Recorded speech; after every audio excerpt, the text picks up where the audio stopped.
Marie se réveilla en sursaut, le cœur battant, alors que le téléphone vibrait sur la table de nuit. C'était un appel de l'école de sa fille. À 8 heures du matin un samedi. Madame Dupont. Votre fille Emma a été impliquée dans une bagarre. Venez immédiatement. Elle bondit du lit, enfila un jean et un pull, et se précipita vers sa voiture, l'esprit en tumulte.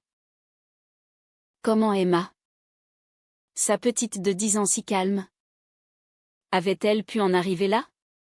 Arrivée à l'école, elle trouva sa fille en larmes dans le bureau du directeur, le visage marqué d'une ecchymose.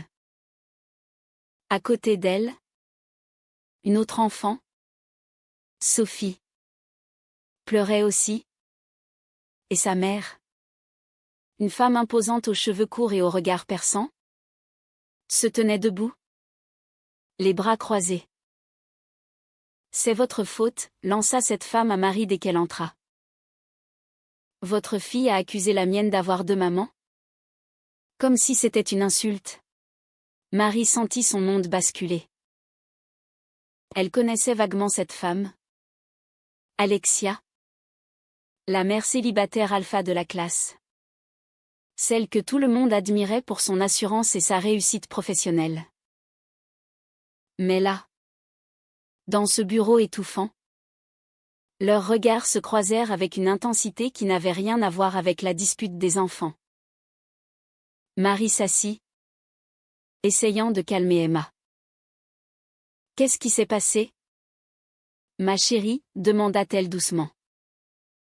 Emma renifla. Sophie a dit que sa maman sortait avec une autre femme. Et j'ai ri parce que je pensais que c'était une blague. Mais elle m'a poussée. Sophie. De son côté, murmura, c'est vrai? Maman aime les filles. Et Emma s'est moquée. Alexia posa une main protectrice sur l'épaule de sa fille. Les enfants répètent ce qu'ils entendent à la maison, dit-elle à Marie d'un ton accusateur.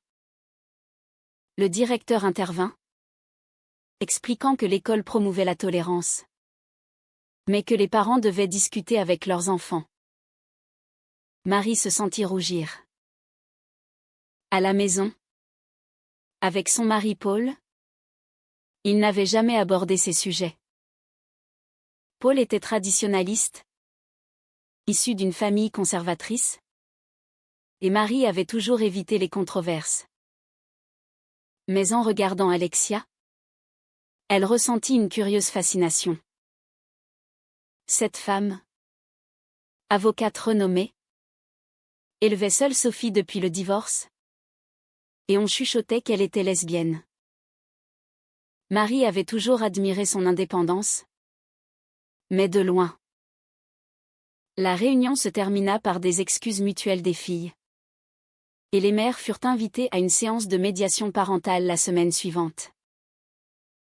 En sortant, Alexia s'approcha de Marie. Écoutez. Je ne veux pas que ça dégénère. Peut-être qu'on pourrait en parler autour d'un café? Pour le bien des enfants. Marie hésita, mais accepta. Pourquoi pas? C'était pour Emma. Le lendemain, elles se retrouvèrent dans un petit café près de l'école, à Paris. Alexia arriva en tailleur chic, exsudant une confiance que Marie enviait. Je m'excuse pour hier, commença Alexia. Sophie est sensible sur ce sujet. Son père nous a quittés quand j'ai fait mon coming out.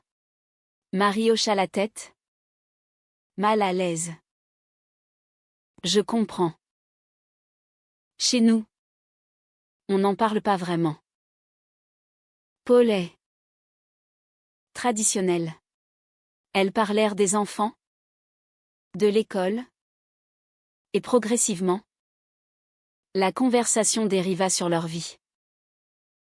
Marie raconta son mariage routinier, son travail de professeur d'histoire qui la passionnait mais l'épuisait. Alexia parla de ses combats pour l'égalité, de ses relations passées avec des femmes, sans tabou. Marie se surprit à écouter avec avidité, comme si un monde nouveau s'ouvrait. Au fil des jours, les rencontres se multiplièrent. D'abord pour les enfants, un goûter après l'école, puis un parc. Marie se sentait vivifiée par la présence d'Alexia. Elle, qui avait toujours suivi le chemin tracé mariage, enfant, maison en banlieue, découvrait une liberté qu'elle n'avait jamais imaginée. Mais un soir, rentrant tard d'un café avec Alexia, Paul l'attendit. « Où étais-tu » demanda-t-il. Suspicieux. Avec la mère de Sophie. Pour arranger les choses. Il fronça les sourcils. Cette lesbienne ? Fais attention. Marie. Les gens jasent. Elle se raidit. Et alors ? C'est une amie. Mais intérieurement, elle se questionna. Était-ce seulement de l'amitié ? Les regards d'Alexia ? Ses sourires complices ? Éveillaient en elle des sentiments confus. Une nuit, elle rêva d'elle. Un rêve troublant où elles s'embrassaient. Au réveil, la culpabilité l'envahit. Qu'était-elle en train de faire ? La médiation parentale eut lieu. Le psychologue scolaire encouragea le dialogue ouvert. Alexia parla de l'importance d'accepter les différences. Marie, encouragée, admit que sa famille était conservatrice, mais qu'elle voulait changer pour Emma. Après la séance, Alexia l'invita à dîner chez elle. Juste nous quatre, toi, Emma, Sophie et moi. Marie accepta, curieuse. Le dîner fut chaleureux. Alexia cuisinait divinement, et les filles jouaient ensemble. Mais au moment du dessert, Alexia posa sa main sur celle de Marie. Merci d'être venue. Ça compte beaucoup. Marie retira sa main. Paniquée. Mais son cœur battait la chamade. Rentrée chez elle, Paul était furieux. Tu as passé la soirée avec elle ? Les voisins ont vu ta voiture. Marie explosa, et alors ? C'est innocent. Mais était-ce vraiment innocent ? Les dîners se répétèrent, sous prétexte des enfants. Chaque fois, l'attirance grandissait. Marie luttait contre ses sentiments, se rappelant ses vœux de mariage. La stabilité pour Emma. Pourtant, Alexia représentait tout ce qu'elle avait réprimé, la passion, l'authenticité. Un jour, lors d'un pique-nique au jardin des Tuileries, les filles s'éloignèrent pour jouer.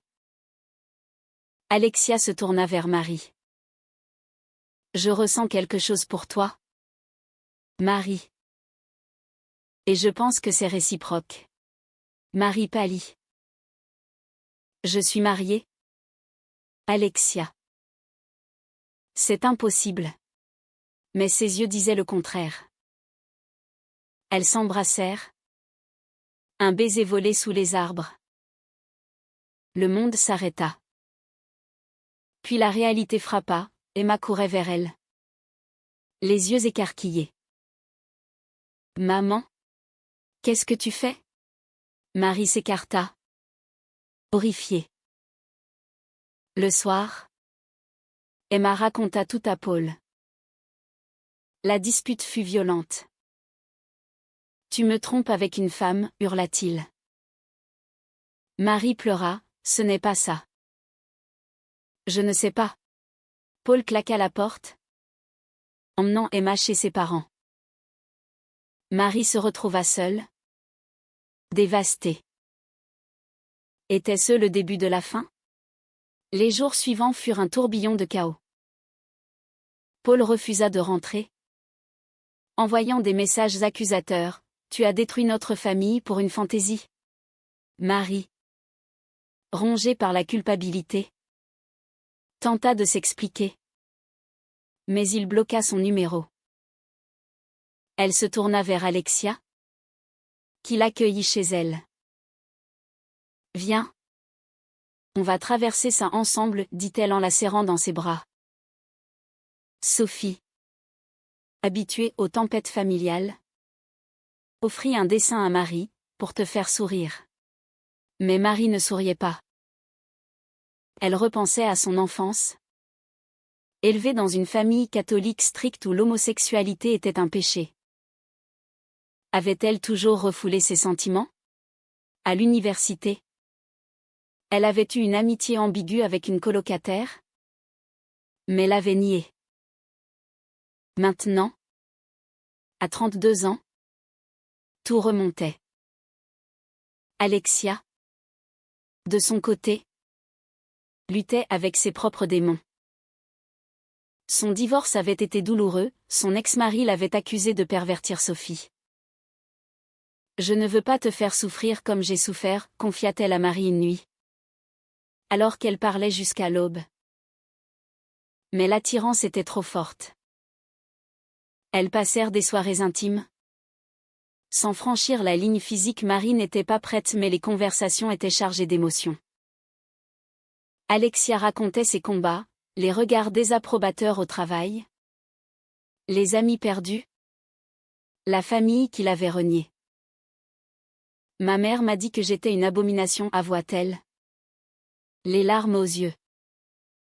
Marie, touchée, partagea ses peurs. Si Paul demande le divorce, il aura la garde d'Emma. Les juges favorisent les pères stables. La société française, malgré ses avancées, gardait des préjugés tenaces. Bientôt, les rumeurs se répandirent à l'école. Les autres parents chuchotaient, Marie et Alexia? C'est scandaleux. Emma, chez ses grands-parents, appelait Marie en pleurs, papa dit que tu es malade. Reviens. Maman. Marie en up. Déchirée. Devait-elle renoncer à Alexia pour sauver son mariage? Ou suivre son cœur? Au risque de tout perdre? Un soir, Paul accepta une rencontre. Ils se virent dans un café neutre. Explique-toi, dit-il froidement. Marie, tremblante, admis, je pense que je suis attirée par les femmes. Par Alexia. Paul blêmit. C'est une phase. Pense à Emma. Il proposa une thérapie de couple. Mais Marie refusa. Je ne peux plus mentir. Il partit furieux, menaçant de demander la garde exclusive. Alexia encouragea Marie à se battre. Tu mérites d'être heureuse. Elles assistèrent ensemble à une réunion de soutien pour parents LGBTQ+ à Paris. Là, Marie entendit des histoires similaires, des mères qui avaient tout perdu pour vivre authentiquement. Une femme raconta comment sa famille l'avait rejetée, mais qu'elle avait reconstruit sa vie. Inspirée, Marie décida de consulter un avocat. Je veux la garde partagée, dit-elle. Mais l'avocat fut franc, avec une relation homosexuelle naissante, ça complique les choses. Les juges considèrent la stabilité. Marie se sentit piégée. Entre-temps, les dîners chez Alexia devinrent une routine. Sophie et Emma, réconciliées, jouaient comme des sœurs. Mais un jour, l'ex-mari d'Alexia appela, j'ai entendu pour ta nouvelle conquête. Si tu impliques Sophie dans ça, je demande la révision de la garde. Alexia raccrocha. Pâle. Il ne lâchera pas. La tension monta. Marie, logée temporairement chez Alexia, affronta sa propre famille. Sa mère, apprenant la nouvelle, pleura. Que avons-nous fait de mal? Pense à ton âme. Son père refusa de lui parler. Isolée, Marie trouva du réconfort dans les bras d'Alexia. Leur premier vrai baiser? Passionné mais teinté de peur? C'est là leur lien. Pourtant, les conséquences s'accumulaient. À l'école, Emma fut harcelée. Ta maman aime les filles. Sophie défendit son amie, mais rentra avec un œil au beurre noir. Alexia explosa de rage, confrontant les parents responsables. Votre intolérance empoisonne nos enfants. Une plainte fut déposée, aggravant la situation. Marie, au bord du gouffre, questionna ses choix. Était-ce égoïste de poursuivre cette relation? Ou courageux? Un week-end, elles emmenèrent les filles à la campagne, près de Fontainebleau, pour échapper au tumulte.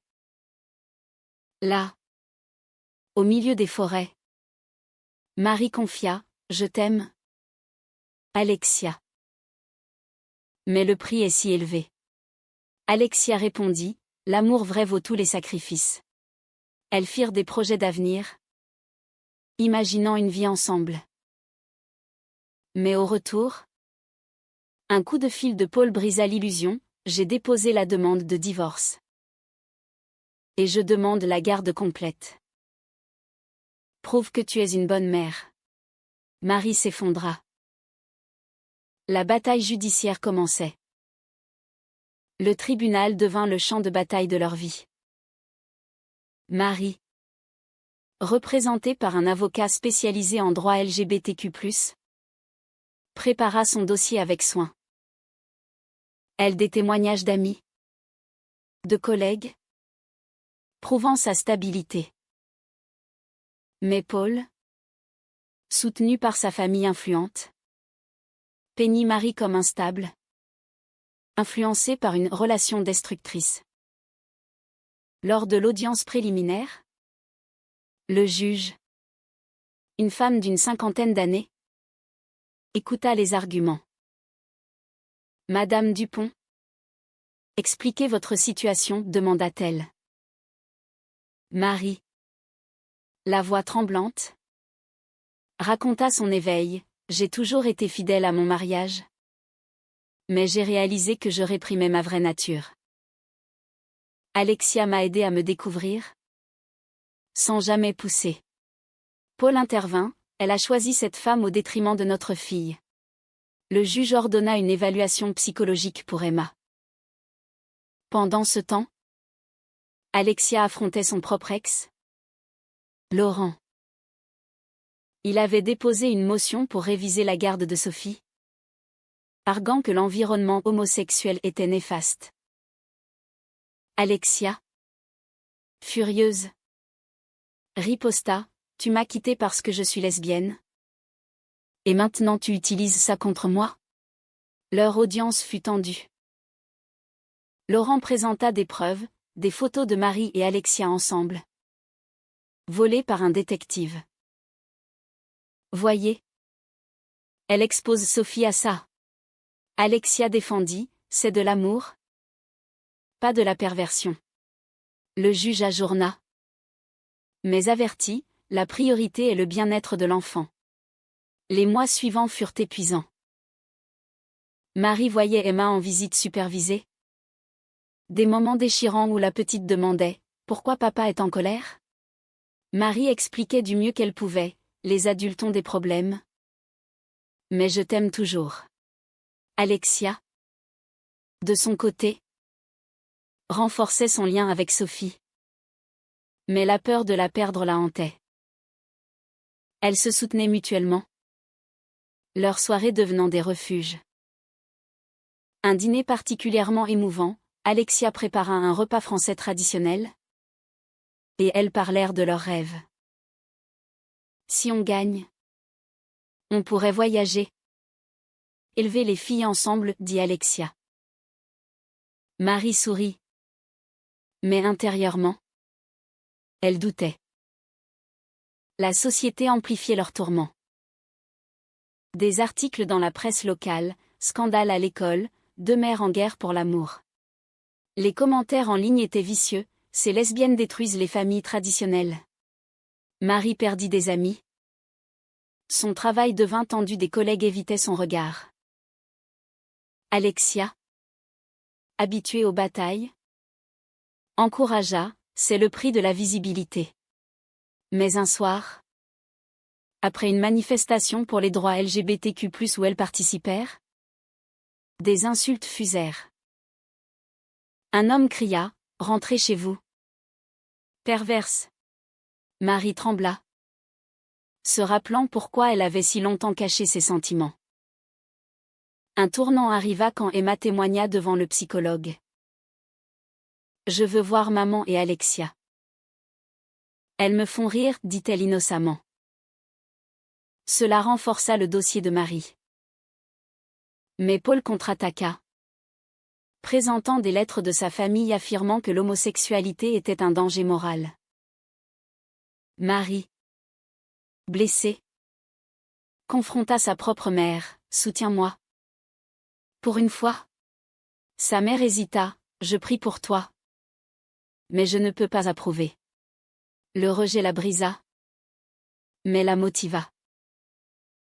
Elle décida de témoigner publiquement, écrivant un article pour un blog LGBTQ+, Mon coming out tardif, le combat d'une mère.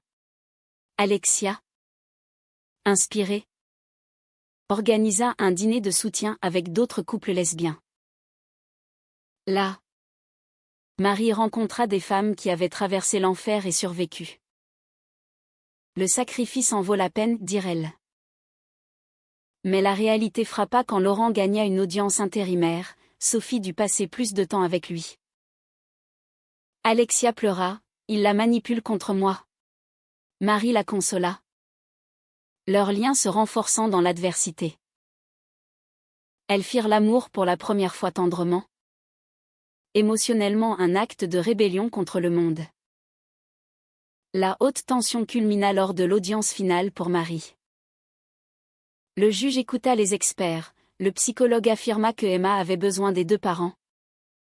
Mais que l'orientation de Marie n'était pas un facteur négatif.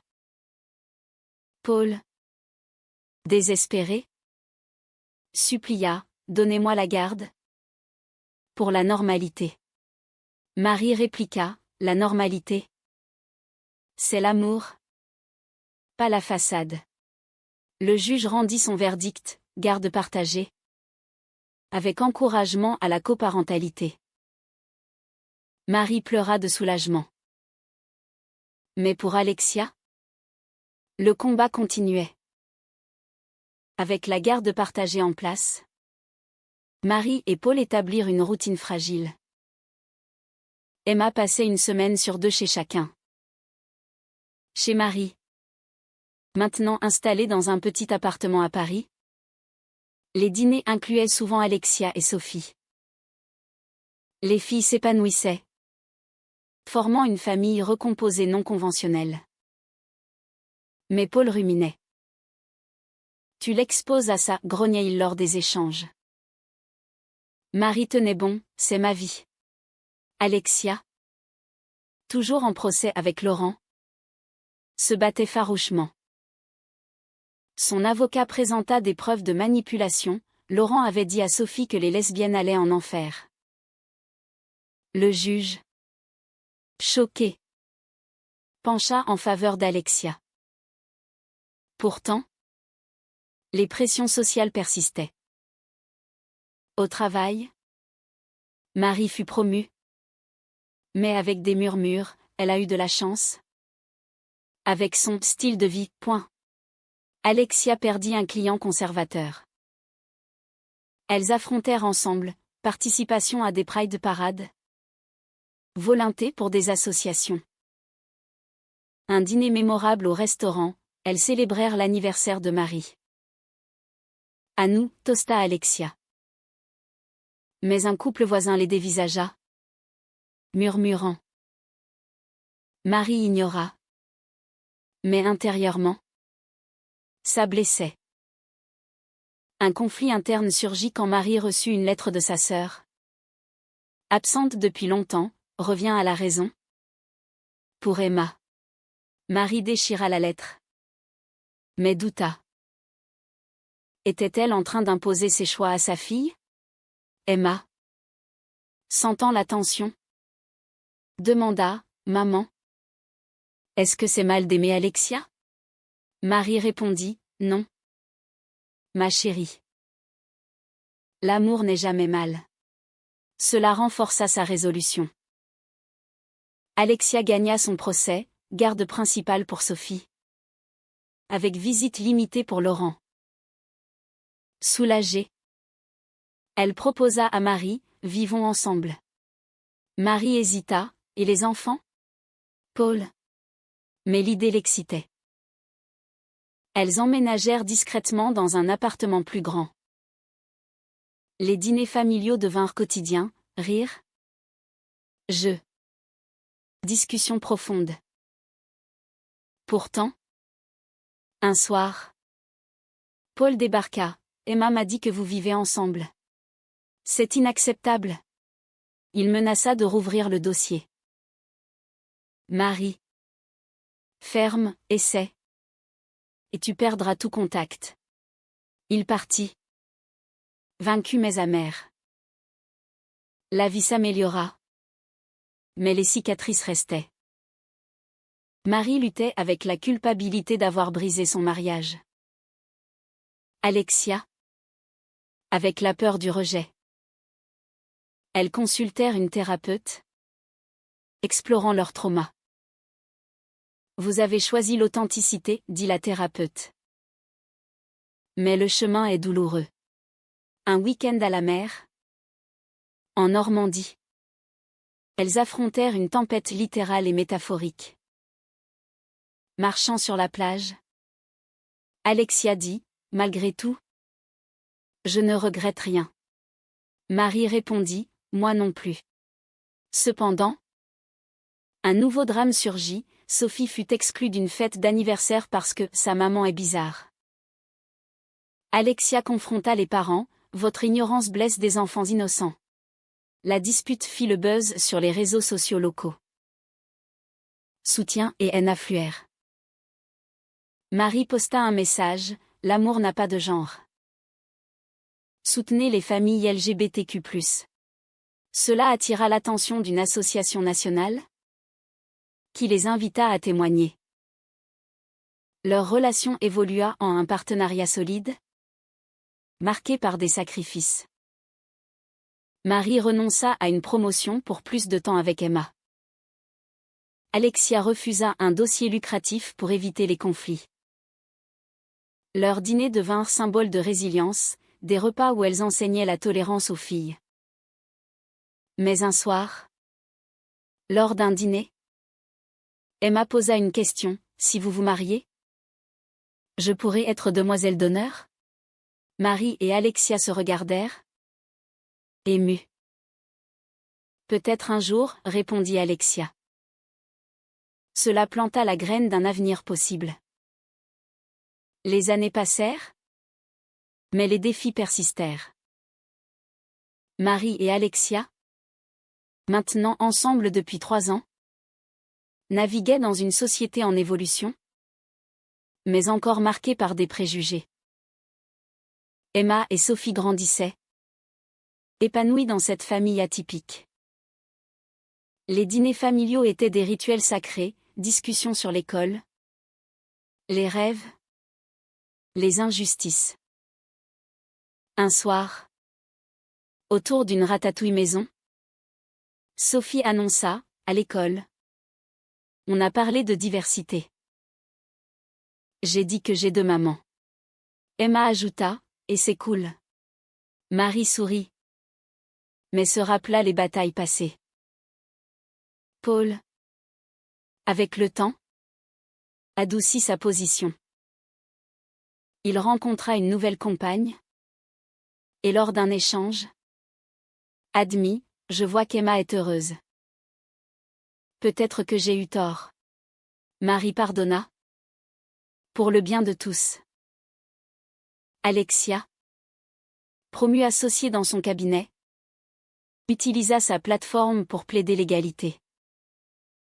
Elles participèrent à des conférences, partageant leur histoire, les trahisons, les pertes, les victoires. Pourtant, des ombres planaient.